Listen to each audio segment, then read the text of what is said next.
یوں لنگر خان کی دائیں اور بائیں جانب ہجوم میں 2 راستے بن گئے تھے۔ جیسا کہ بعد میں معلوم ہوا گھوڑوں کو ان راستوں میں سے بھاگ کر جانا تھا۔ ساری تیاری مکمل ہو چکی تو وہ رسیاں کھول دی گئیں جن کے ذریعے لنگر خان کو درخت سے باندھا گیا تھا۔ صرف گردن کے قریب 1-2 بندشیں باقی رہ گئیں۔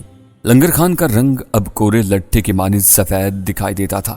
یوں لگتا تھا اسے چکر آ رہے ہیں اور گرنے سے بچنے کے لیے اس نے آنکھیں بند کر رکھی ہیں۔ اس کے دونوں ہاتھ پشت پر بندھے ہوئے تھے اور وہ ابھی تک تنے سے ٹیک لگائے کھڑا تھا۔ رسوں کو مخالف سمتوں میں کھینچنے والے گھوڑے اس کے دائیں اور بائیں جانب قریباً 3 گز کے فاصلے پر موجود تھے۔ گھوڑوں سے منسلک رسوں کو اس طرح رکھ دیا گیا تھا کہ ان کے الجھنے کا کوئی خدشہ باقی نہیں رہا تھا۔ یکا یک ہجوم سے زوردار نعرے بلند ہونے لگے۔ دھکم پیل انتہا کو پہنچ گئی۔ پہرے دار لاٹھیاں مار مار کر لوگوں کو پیچھے ہٹانے لگے۔ میں نے دیکھا سردار بشر گل نے اپنے 38 بور ریوالور سے ہوائی فائر کیا۔ فائر ہوتے ہی گھڑ سواروں نے گھوڑوں کو ایڑی لگائی۔ سدھائے ہوئے گھوڑے کمان سے نکلے تیروں کی طرح 2 مخالف سمتوں میں لپکے رسے کھلتے چلے گئے۔ 40-50 گز کا فاصلہ لمحوں میں طے ہوا۔ میری نگاہیں خود بخود لنگر خان کی طرف سے ہٹ چکی تھی۔ میں اس وقت دائیں جانے والے گھوڑوں کی طرف دیکھ رہا تھا۔ جب رسہ تن گیا تو گھوڑے ذرا لڑکھڑائے اور پھر سیدھا نکلتے چلے گئے۔ لنگر خان کی آخری دردناک چیخ تماشائیوں کے بے پناہ شور اور نعروں میں دب گئی۔ دائیں جانے والے گھوڑے کافی آگے جانے کے بعد جب گھوم کر روشنی میں واپس آئے تو میری اڑتی ہوئی سی نظر ان پر پڑی۔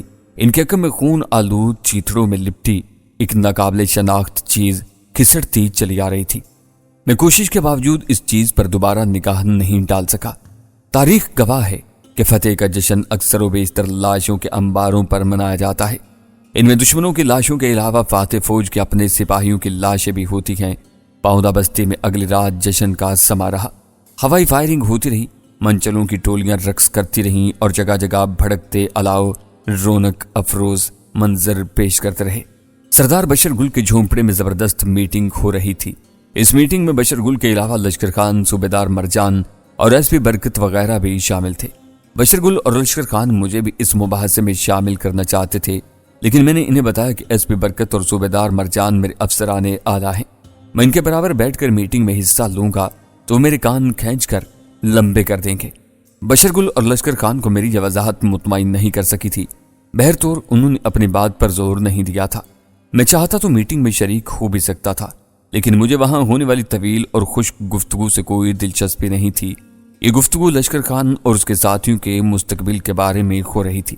صوبیدار مرجان صاحب نے بڑے تمطراق سے دعویٰ کیا تھا کہ وہ لشکر خان اور اس کے 65 ساتھیوں کو کرم ایجنسی کی انتظامیہ سے غیر مشروط معافی دلا سکتے ہیں، لہذا وہ ان کے ساتھ پولیٹیکل ایجنٹ کے پاس چلیں اور اپنے ہتھیار ان کے سپرد کرتے۔ لشکر خان اور اس کے قریبی ساتھیوں کو یہ تجویز پسند آئی تھی۔ محسوس ہوتا تھا کہ وہ خود بھی مار دھاڑ اور بھاگ دوڑ کی اس زندگی سے اکتائے ہوئے ہیں اور اب یہ سلسلہ ختم کرنا چاہتے ہیں۔ انہیں معافی کی ایسی ہی پیشکش چند ماہ پہلے بھی ہو چکی تھی، لیکن اس وقت عیسیٰ جان کی وجہ سے یہ بات آگے نہیں بڑھ سکی تھی۔ اب جب کہ ایجنسی کا ایک ذمہ دار شخص براہ راست لشکر خان کو یہ پیشکش کر رہا تھا تو لشکر خان کے لیے ضروری ہو گیا تھا کہ وہ اور اس کے ساتھی سنجیدگی سے اس معاملے پر غور کریں۔ انہیں بشر گل کی جھونپڑی میں غور و فکر کرتے چھوڑ کر میں نجو کے پاس چلا آیا۔ مجھے دیکھتے ہی نجو کے چہرے پر جیسے آج کا ایک چراغ روشن ہو گیا۔ وہ خاموش رہتی تھی، لیکن اس کی آنکھیں سوال بن جاتی تھیں۔ یہ آنکھیں مجھ سے شہباز پہلوان کے بارے میں پوچھتی تھیں کہ وہ کہاں ہے وہ جس نے ہماری راتوں کی نیند اور دن کا سکون چرایا ہے؟ تم اسے اپنے ساتھ لے کر کیوں نہیں آتے؟ کیوں اکیلے چلے آتے ہو؟ کیا تمہیں احساس نہیں کہ انتظار کی کیفیت کتنی جاگسل ہوتی ہے؟ اب مجھے نجو کی ان سوالیہ نگاہوں سے وحشت ہونے لگی تھی۔ میں جانتا تھا یہ قابل رحم نگاہیں ہیں، پھر بھی ان نگاہوں کی تپش چہرے پر محسوس کر کے مجھ پر جھنجھلاہٹ طاری ہو جاتی تھی۔ میں جھونپڑے میں داخل ہوا تو نبیلہ بھی وہیں موجود تھی۔ اس کے زخمی تلوے اب ٹھیک تھے۔ نہا دھو کر اس نے نجو کا ایک جوڑا پہن لیا تھا۔ یہ کپڑے اسے ذرا ڈھیلے تھے، پھر بھی اچھے لگ رہے تھے۔ سفید پھولوں والی زرد شلوار قمیض تھی، اس کے ساتھ زرد رنگ کی ہی جرسی تھی۔ یقیناً وہ ایک خوبرو عورت تھی۔ وہ ایسے حالات سے گزر رہی تھی کہ پتھر کی عورت بھی ہوتی تو چکنا چور ہو جاتی۔ وہ پتھر کی نہیں، گوشت پوست کی عورت تھی۔ بیتے ہوئے روز و شب کی نحوستیں اور ملامتیں تاریک پرچھائیوں کی طرح اس کے چہرے پر چھائی رہتی تھیں۔ وہ ذلت کے جس مقام سے گزر چکی تھی، اس کے بعد وہ شاید خودکشی کر لیتی۔ مگر اپنے بچوں کی محبت اسے اس فعل سے دور رکھے ہوئے تھی۔ وہ ایک عورت کی حیثیت سے شاید مر چکی تھی، مگر ماں کی حیثیت سے زندہ رہنا چاہتی تھی۔ میں نے انگیٹھی کے سامنے بیٹھتے ہوئے نبیلہ کی آنکھوں میں جھانکا۔ اس کے پپوٹے بھاری تھے، لگتا تھا کچھ دیر پہلے تک روتی رہی ہے۔ کیا ہوا نبیلہ؟ میں نے پوچھا۔ وہ خاموش رہی۔ اس کی جگہ نجو نے جواب دیا، صاحب جی آپ بی بی کو جلدی سے اس کے گھر والے کے پاس کیوں نہیں لے جاتے؟ بیچاری بڑی پریشان ہے اپنے بچوں کے لیے۔ رات اس نے کوئی برا خواب دیکھا ہے، بس صبح سے روتی چلی جا رہی تھی، بڑی مشکل سے چپ ہوئی تھی، اب آپ کو دیکھ کر پھر گلیڈو لے آئی ہے۔ میں نے کہا نبیلہ سخت وقت تو گزر گیا ہے، اب کیوں روتی ہو؟ اب تو تم دوبارہ اپنوں میں جانے والی ہو۔ میں تمہیں یہی خوشخبری سنانے کے لیے تو آیا تھا۔ خوشخبری کا سن کر نبیلہ کی اشکبار آنکھوں میں چراغاں سا ہو گیا۔ وہ وضاحت طلب نظروں سے مجھے دیکھنے لگی۔ میں نے کہا ہاں ہم واپس جا رہے ہیں، بس 2-3 دن کی بات ہے، اب کوئی مسئلہ نہیں رہا ہے۔ عیسیٰ جان اور شنکر کے ساتھی تتر بتر ہو چکے ہیں، جو باقی بچے تھے وہ ہمارے ساتھ آن ملے ہیں۔ اب یہاں سے نکل کر ٹل پہنچنا ہمارے لیے ایسے ہی ہے جیسے لاہور سے اٹھ کر شیخو پورا چلے جانا۔ کوئی فکر فاقے کی بات نہیں کہ تم چلنے کی تیاری کرو، اللہ نے چاہا تو چند روز تک تم اپنے بچوں میں پہنچ جاؤ گی۔ نبیلہ غیر یقینی نظروں سے میری طرف دیکھ رہی تھی، جیسے حالات کی اس مہربان کروٹ پر اسے بھروسہ نہ ہو رہا ہو۔ میں نے سگریٹ سلگا کر اطمینان سے بیٹھتے ہوئے کہا، نبیلہ تم خوش قسمت ہو، تمہارا شوہر مالک محمد ایک حقیقت پسند شخص ہے۔ میں نے اسے بہت قریب سے دیکھا ہے اور مجھے 100% یقین ہے کہ اس کے دل میں تمہارے لیے اب بھی وہی محبت ہے جو حادثے سے پہلے تھی۔ وہ جانتا ہے کہ حالات کے جبر کا شکار ہوئی ہو، اور اسے یہ بھی معلوم ہے کہ تمہیں اس جبر سے بچانے کی سب سے زیادہ ذمہ داری خود اسی پر عائد ہوتی تھی۔ وہ مرد تھا، اسے تمہاری حفاظت کرنا چاہیے تھی، جو وہ نہیں کر سکا۔ وہ تمہیں قصوروار کیسے ٹھہرا سکتا ہے؟ وہ تو خود تم سے شرمندہ ہے اور درگزر کا طالب ہے۔ تم عیسیٰ جان کی قید سے چھڑانے کے لیے وہ کئی بار کوشش کر چکا ہے، اور ایک دفعہ تو عیسیٰ جان کے ڈیرے کے بالکل پاس خون ریز لڑائی بھی ہو چکی ہے۔ اس لڑائی میں 4 آدمی مارے گئے تھے۔ یقیناً مالک محمد اس کے بعد بھی تمہاری رہائی کی کوششیں جاری رکھتا، مگر پھر عیسیٰ جان نے ایک چال چلی اور مالک محمد کو تمہارے مرنے کی جھوٹی اطلاع پہنچا دی۔ اس اطلاع نے مالک محمد کی کمر توڑ کر رکھ دی۔ وہ اتنا مایوس ہوا کہ خودکشی کا سوچنے لگا، لیکن پھر جس طرح تم اپنے بچوں کے لیے زندہ ہو، اسے بھی بچوں کے لیے زندہ رہنا پڑا۔ یہ زندگی مالک محمد کے لیے کتنی دردناک ہے، اس کا احوال وہ خود ہی تمہیں بتائے گا۔ اس کے ملازم بتاتے ہیں کہ وہ دن رات تمہاری یاد میں آنسو بہاتا ہے اور اپنی قسمت کو کوستا ہے۔ اس نے اپنا سارا وقت تمہارے بچوں کے نگہداشت کے لیے وقف کر رکھا ہے۔ وہ اس گھر میں ایک ایسے بچے کو بھی لے آیا ہے جسے دیکھ کر تم سانس لینا بھول جاؤ گی۔ میں کچھ سمجھی نہیں، نبیلہ عجب خوابیدہ آواز میں بولی۔ اس کے حواس پر جیسے سکتہ طاری تھا۔ میں نے کہا جب اپنے گھر پہنچو گی تو سب سمجھ جاؤ گی اور پہچان بھی لوگی۔ وہ تمہارا خون ہے، تمہارے جگر کا ٹکڑا ہے۔ میں تمہیں کیا یاد دلاؤں؟ یا تو وہ چیز دلائی جاتی ہے جو بھولی ہوئی ہو، اور مجھے یقین ہے کہ ماں اپنے بچھڑے ہوئے بیٹے کو ایک لمحے کے لیے بھی نہیں بھولتی۔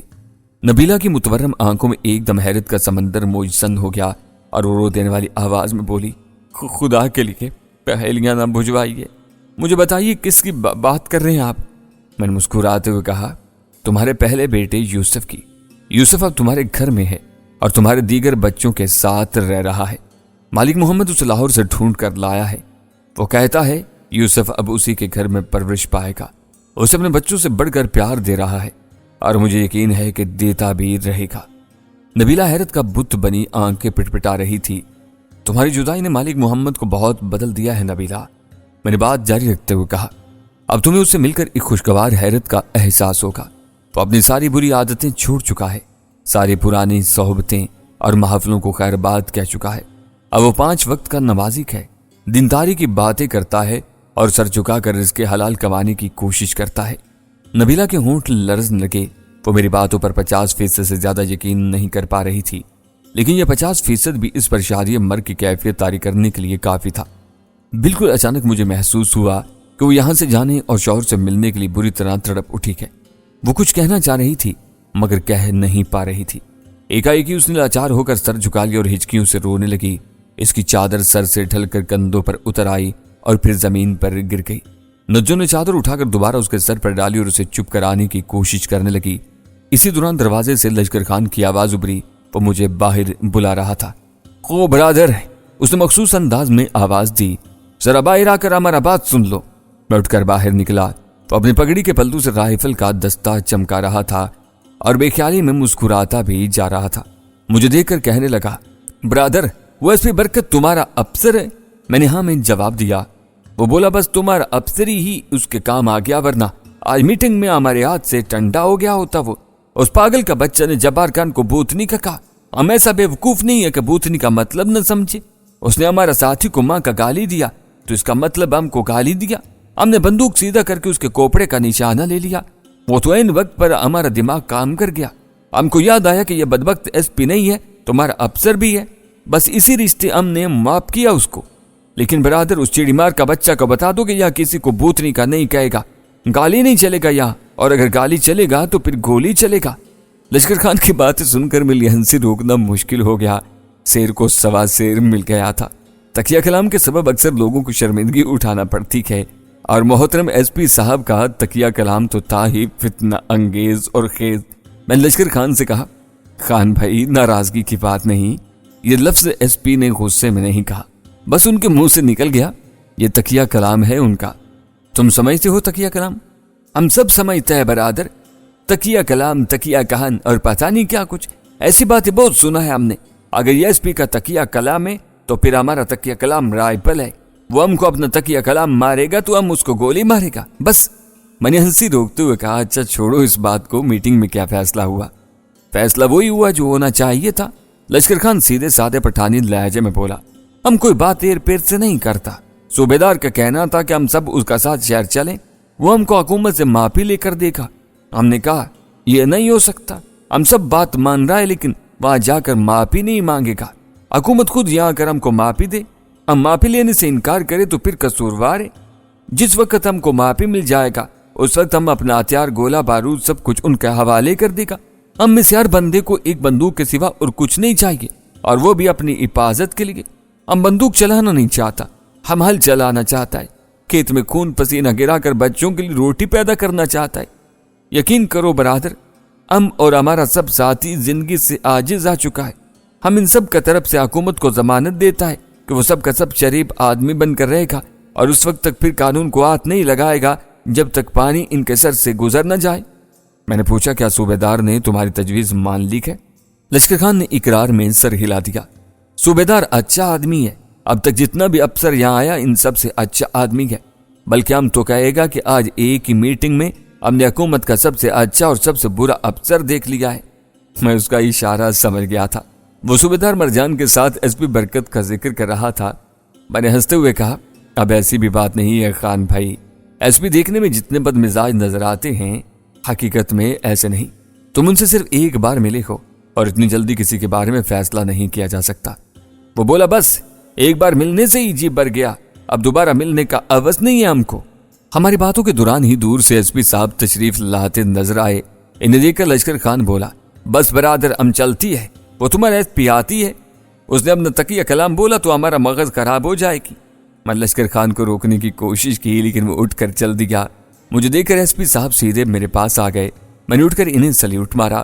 مجھے 1% بھی امید نہیں تھی کہ وہ مجھے میری اب تک کی کارکردگی پر شاباش وغیرہ دیں گے، لیکن انہوں نے میرا یہ اندازہ غلط ثابت کر دیا۔ بڑی کنجوسی سے ہی صحیح، لیکن انہوں نے میری بھاگ دوڑ کا اعتراف کیا۔ کہنے لگے، احسان الہی، مجھے سردار بشر گل وغیرہ نے تمہارے بارے میں بتایا ہے، تم نے موقع کے لحاظ سے اچھی کارکردگی دکھائی ہے، لیکن میرے خیال میں زیادہ بہتر ہوتا کہ تم عیسیٰ کے ڈیرے سے رہائی پاتے ہی لیوی کے اسٹیشن پہنچنے کی کوشش کرتے، ممکن تھا یوں باجوہ کی جان بچاتی۔ میں نے سوچا اگر میں نے صورتحال کی وضاحت کرنی چاہی اور ایس پی صاحب کو بتایا کہ جنگل میں لڑائی کی آگ بھڑکی ہوئی تھی اور میرا زندہ سلامت لیوی والوں تک پہنچنا ممکن نہیں تھا، آگ بگولا ہو جائیں گے، غتر بود ہو جائیں گے جو قصدن یا غلطی سے ایس پی صاحب کی زبان سے ادا ہو گئے تھے۔ میں نے بم کو لات مارنے سے بہتر سمجھا کہ خاموش رہوں۔ وہ کچھ دیر صورتحال پر اپنا ماہرانہ تبصرہ نشر فرماتے رہے، پھر انہوں نے اعلان کیا کہ کل علل صبح ہم یہاں سے روانہ ہو جائیں گے، لہذا میں جانے کی تیاری کر دوں۔ جب ایس پی برکت صاحب نے یہاں آنے کی تیاری کی تھی تو ان کی پارٹی 4 ارکان پر مشتمل تھی۔ اب صرف 2 رکن رہ گئے تھے، یعنی کہ ایس پی صاحب اور دوسرا میں، یعنی اب میں اکیلا ہی ان کی پارٹی تھا۔ میرا خیال تھا کہ ایس پی صاحب نے واپسی کا فرمان ذرا افراتفری میں جاری کر دیا ہے، ہم اتنی جلدی یہاں سے روانہ نہیں ہو سکتے تھے، اور صوبیدار مرجان صاحب تو سوچ بھی نہیں سکتے تھے کہ وہ کل یہاں سے واپس چل دیں گے۔ اس کی وجہ ڈھکی چھپی نہیں تھی، مگر یہ وجہ برکت صاحب کے ذہن سے اتری ہوئی تھی۔ وہ کبھی کبھی ایسے ہی کسی بات کو بالکل فراموش کر دیتے تھے۔ اب وہ جس بات کو فراموش کیے ہوئے تھے وہ یہ تھی کہ کبیر علی شاہ ہم میں نہیں تھا، اور ہم اسے تلاش کیے بغیر زوئے مشت کے اس ویرانے سے باہر نہیں جا سکتے تھے۔ جب ہمارے ڈھوکی تالاب والے پڑاؤ پر عیسیٰ جان اور شنکر کے ساتھیوں نے ہلہ بولا تو کبیر علی شاہ فرار ہو گیا تھا۔ عیسیٰ جان نے مجھے خود بتایا تھا کہ وہ بچ نکلا ہے، اس کے 2 کتے مارے گئے تھے، لیکن وہ باقی کتوں کے ساتھ جنگل میں رپوش ہو گیا تھا۔ اس واقعے کو اب کم و بیش 2 ہفتے گزر چکے تھے۔ ان 2 ہفتوں میں ہم نے زوئے مشت کے اس ویرانے میں کافی خاک چھانی تھی، مگر کبیر علی شاہ سے کہیں مڑ بھیڑ نہیں ہوئی تھی۔ اب 2 ہی امکانات تھے، ایک تو یہ کہ وہ کسی طور اس ویرانے سے نکل جانے میں کامیاب ہو گیا ہے، اور دوسرا یہ کہ وہ کسی کے ہتھے چڑھ چکا ہے۔ میں نے ایس پی صاحب سے کہا جناب وہی ہوگا جو آپ حکم کریں گے، لیکن میرا خیال ہے صوبیدار صاحب اتنی جلدی یہاں سے روانہ ہونے پر تیار نہیں ہوں گے۔ اوے کیوں نہیں ہوگا؟ ایس پی صاحب تنک کر بولے، اس نے یہاں چاول کاشت کیے ہوئے؟ جناب وہ کبیر علی شاہ کا معاملہ بھی تو ہے نا۔ ایس پی کے چہرے نے رنگ بدلا۔ میرے فکرے سے ان کا دھیان فوراً کبیر علی شاہ کی طرف چلا گیا تھا۔ تاہم اپنی غیب دماغی کو چھپانے کے لیے انہوں نے سگریٹ کا ایک طویل کش لیا اور دھواں فضا میں چھوڑ کر بولے، میں یہ کب کہہ رہا ہوں کہ کبیر علی شاہ کو نہیں ڈھونڈیں گے ہم، لیکن اس کے نہ ملنے پر ہم یہاں ڈیرا ڈال کر تو نہیں بیٹھ سکتے نا، پہلے ہی بہت نقصان ہو چکا ہے۔ یہ بھی تو سوچو جو ملازم پولیس والے مر کر دفن ہو چکے ہیں، ان کے وارثوں کو ابھی تک اطلاع بھی نہیں۔ آخر میں نے بھی کسی کو جواب دینا ہے۔ وہاں ہیڈ کوارٹر میں میرا باپ نہیں بیٹھا ہوا جو گود میں بٹھا کر میری چما چاٹی کرے گا۔ اگلے 2 روز ہم نے قرب و جوار میں کبیر علی شاہ کو تلاش کرتے ہوئے گزارے۔ اسی تلاش میں ہمارے ساتھ پاؤندہ بستی کی تقریباً نصف آبادی اور پاؤندوں کے کئی درجن کتے شامل تھے۔ لشکر خان، جمعہ خان اور سردار بشر گل اس علاقے کی ہر اونچ نیچ سے واقف تھے۔ انہوں نے تلاش کرنے والوں کو 10-12 ٹولیوں میں تقسیم کر دیا۔ ہر ٹولی کے ساتھ 2 یا 3 کتے تھے۔ اس کے علاوہ کم از کم 10 مسلح افراد بھی ہر ٹولی میں شامل تھے۔ 2 روز کی جاں گسل کوشش کے باوجود کامیابی کی صورت دکھائی نہیں دی۔ ہاں اتنا ضرور ہوا کہ اس مہم کے دوران عیسیٰ جان کے بھگوڑے ساتھیوں میں سے 8-10 افراد ماں اپنے گھوڑوں اور اسلحہ وغیرہ کے گرفتار ہوئے۔ اس کے علاوہ گھنے جنگل میں خرگوش، لومڑ اور مارخور وغیرہ کا شکار بھی کیا جاتا رہا۔ تیسرے روز دوپہر کے وقت ساری پارٹیاں واپس آ گئیں۔ سب مایوس تھے، لیکن سب سے زیادہ مایوسی صوبیدار مرجان خان کے چہرے پر دکھائی دے رہی تھی۔ کبیر علی شاہ مرجان صاحب کا گہرا دوست تھا اور ان کے کہنے پر ہی اس مہم میں شریک ہوا تھا۔ اب اس کے بغیر واپس جاتے ہوئے مرجان صاحب اندیشوں کی چکی میں نہ پستے تو اور کیا ہوتا۔ اگلے روز ہم پارا چنار جانے کے لیے سردار بشرگل وغیرہ سے رخصت ہو رہے تھے۔ سب کچھ ٹھیک تھا، لیکن نہ جانے کیوں میرے ذہن ایک بے نام اندیشے کا سایہ رنگ رہا تھا۔ میری اکثر سچ بولنے والی چھٹی حص مجھے خبردار کر رہی تھی کہ جلد یا بعدیر کوئی ناپسندیدہ واقعہ رونما ہونے والا ہے۔ یہ واقعہ کیا ہوگا اور کب ہوگا، یہ سب کچھ بے خبری کی دھن میں چھپا ہوا تھا۔ اہل بستی نے ہمیں بڑی محبت سے رخصت کیا، خاص طور پر سردار بشرگل تو ہماری راہ میں بچھا جا رہا تھا۔ اس گرم جوشی کا ایک سبب وہ 30 عدد رائفلیں بھی تھیں جو لڑائی میں ہمارے ہاتھ لگی تھیں۔ لشکر خان سے مشورہ کر کے میں نے یہ سب رائفلیں سردار بشرگل کو سونپ دی تھیں۔ مقصد یہ تھا کہ وہ لوگ اپنی بستی کا دفاع مضبوط کر سکیں۔ ان رائفلوں کے سبب بستی کا دفاع واقعی مضبوط ہو گیا تھا۔ پھر بھی ہم نے بشرگل کو مشورہ دیا تھا کہ وہ اس مرتبہ موسم گرما شروع ہونے سے پہلے ہی پہاڑوں پر چلا جائے۔ یہ نہ ہو کہ ڈاکو منظم ہو کر پھر بستی پر حلہ بولنے کی کوشش کریں۔ سردار نے ہماری یہ تجویز منظور کر لی تھی اور روانگی کی تیاری بھی شروع کر دی تھی۔ وقت رخصت سردار بشرگل مجھ سے کچھ شرمسار نظر آیا۔ اس نے مجھے وہ رقم لوٹانے کی کوشش کی جو نجوں کی رہائی کے عوض مجھ سے حاصل کی تھی، لیکن میں نے رقم واپس لینے سے انکار کر دیا اور کہا کہ اگر وہ یہ رقم لوٹانا ہی چاہتا ہے تو اسے اپنی بستی میں کسی اچھے کام پر صرف کر دے۔ ہمارا قافلہ پاؤندہ بستی سے پارا چنار کے لیے روانہ ہوا تو اس میں کم و بیش 40 افراد شامل تھے۔ قریباً ہر شخص کے لیے ایک گھوڑا موجود تھا۔ بار برداری کے چند خچر اس کے علاوہ تھے۔ لشکر خان اپنے ساتھیوں کے ہمراہ ہمیں کئی میل آگے تک چھوڑنے آیا۔ وقت رخصت اس نے بے پناہ محبت اور یادگار گرمجوشی سے مجھے گلے لگایا۔ جیسا کہ میں بتا چکا ہوں، پارا چنار افغان سرحد سے چند میل کے فاصلے پر ایک بارونق قصبہ ہے اور کرم ایجنسی کا انتظامی مرکز ہے۔ زو مشت کے اس دور دراز ویرانے سے پارا چنار کا سفر ہمارے لیے بے حد کٹھن تھا۔ اس طویل اور خشک سفر میں اس کے سوا کوئی دلچسپ واقعہ نہیں ہوا کہ قید ہونے والے ڈاکو میں سے ایک ناتھا نامی شخص باپ بن گیا تھا۔ اس کی 40 سالہ رکھیل تاجا نے راستے ہی میں ایک بچے کو جنم دیا۔ بچہ جو صرف بچہ تھا، نہ شیطان، نہ فرشتہ، نہ چور، نہ کتب۔ اسے نفرت کی کوئی وجہ نہیں تھی، اور اس سے بھی عجیب بات یہ تھی کہ نفرت کرنے والے نہ تھا کہ اپنے ساتھی ہی تھے۔ ان لوگوں میں 2 عورتیں بھی تھیں، لیکن کسی عورت نے زچگی میں تاجا کی مدد کی، نہ زچگی کے بعد بچے کو ہاتھ لگایا۔ ایک پتھر کی اوٹ میں زچہ اور بچہ بے یارو مددگار پڑے رہے۔ آخر بچے کو سنبھالنے کے لیے نبیلہ آگے بڑھی۔ وہ ایک ماں تھی اور ممتا سے بھرپور تھی۔ اس نے بچے کو نہلایا دھلایا اور ایک کپڑے میں لپیٹ کر لے آئی۔ خوش آواز لانس نائک عباس خان نے بچے کے کان میں آذان دی اور صوبیدار مرجان نے شہد میں لتھڑی ہوئی انگلی اس کے منہ میں رکھ دی۔ میں نے دیکھا ان تمام کارروائیوں کے دوران نجو کی نگاہیں بچے پر جمی ہوئی تھیں۔ عجب محویت تھی ان نگاہوں میں۔ وہ مستقبل کی ماں تھی، شاید اس کی باہوں نے ابھی سے ایک بچے کے لیے مچلنا شروع کر دیا تھا۔ بڑا خوبصورت بچہ تھا۔ ہم نے اس بچے کا نام بشارت رکھا۔ حقیقتاً یہ بچہ ہمارے لیے خوش قسمت ثابت ہوا۔ اس کی پیدائش سے 1 روز پہلے ہم راستے سے بھٹکے ہوئے تھے۔